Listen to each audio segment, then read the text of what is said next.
munaasabadan oo ahayd mid si heersare loo soo agaasimay isla markaasina lagu daafurayay masjidka Rabiic oo ku yaala xaafadda Daarusalaam degmada Yaaqshiid ee gobolka Banaadir ayaa lagu qabtay gudaha masjidkaasi. Masjidka ayaa loo dhisay qaab casri ah waxaana uu ka mid noqon doonaa masaajidda hoostaga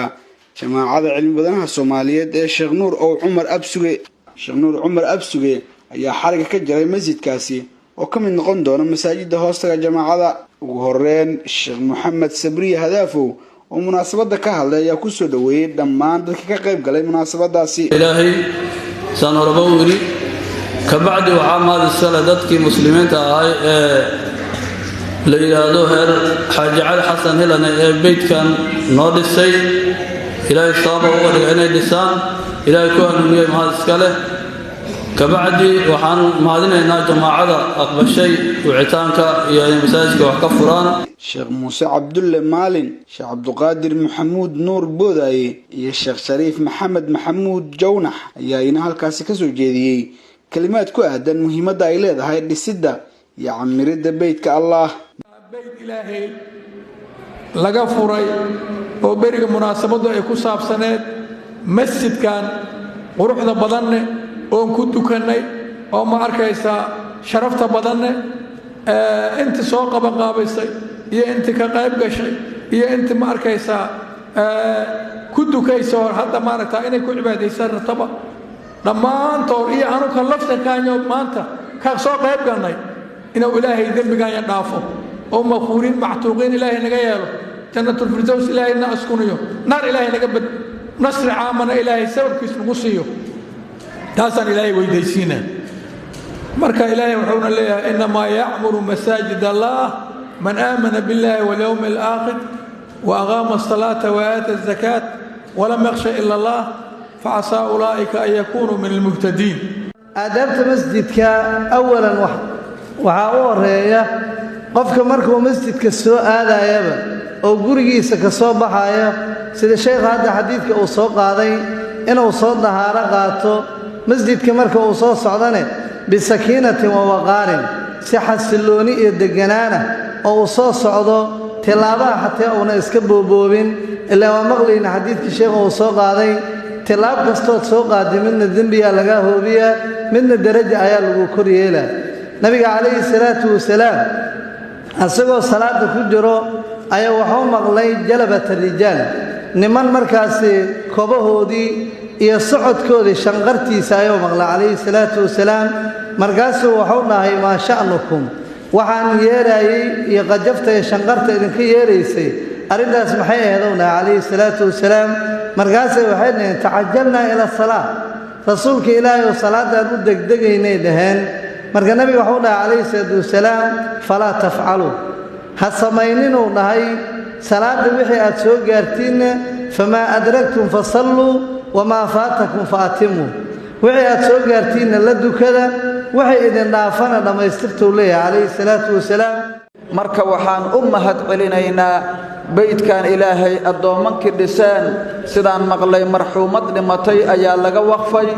Ilaahay waxaan leenahay amalkaas ka aqbalo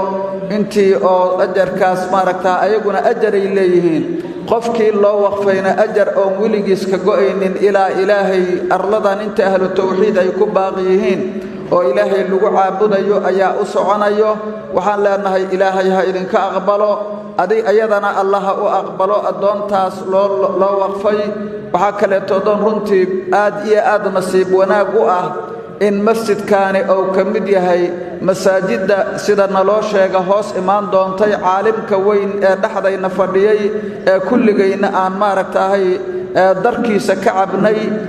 inuu masaajidda hoos imaan doonto oo kamid naqanayana runtii waa bishaaro kaleetood oo weyn xaarada iyo deegaankan dadka deganna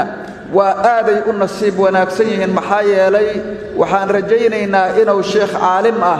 oo ka haqatira baahi kastay oo deegaanku ay qabeen inuu sheekhu uu ku wareeji doono insha Allah ta'ala. nabadoon xaaji cunaaye wakiil ka ah reer xaaji cajabo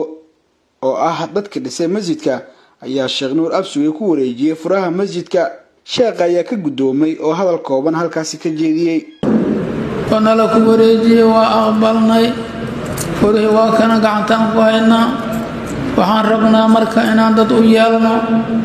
dadkii kutubaha ka akhri lahay dadkii masaajidkaan hogaami lahay dadkii mas-uul nooga ahaa lahay aan rabnaa inaan samayno duruusta lagu akhrihaayo inaan tilmaannaa rabnaa oon bilownaba sheekh abuukar mucallim xasan calasow hogaamiye nooga ah intii u kaalmayso oo la qabata waa la jirtaa laakiin isagaan u dhiibna masjidka isagaan u dhiibna waxaa lagu akhrihayaa cilmiga funuuntiisa waxaa lagu akhrihayaa axkaamta oo dhaqankeenna dhan ku socdo oo madhabteenna shaaficiye tahay sheekh abuukar macalin xasan oo loo dhiibay mas-uuliyadda masjidka ayaa ugu dambeyntii soo gabagabeeyey munaasabadda. waxaan u mahad celinaa sheekhayna sheekhna cumar afsuge iyo xirtiisa oo runtii maanta oo ciid ah juhdi soo bixiyeen oo howlo badan ka soo tegeen ayagoo maxabo u qabaan beydkan ilaahay oo la furaayo iyo mandiqadan la nooleynaa runtii howlo badan ay ka soo tegeen. waxaan kaloo u mahad celinaynaa insha allah dadkii masaajidkan dhiseen oo isku howleen. waxaan u ducaynaynaa walaashayn cajaba cali xasan hilane taasoo masjidkan loo waqfay ilaahi subxaana wa tacaala ajirkeeda allaha gaarsiiyo intii masaajidkan dhisan yahay intii dugsigaas qur'aan dhisan yahay intii khayr ku socdana iyadana khayr u socdo. ugu dambeyntiina waxaa munaasabadda lagu soo gabagabeeyey dikriga axmediyada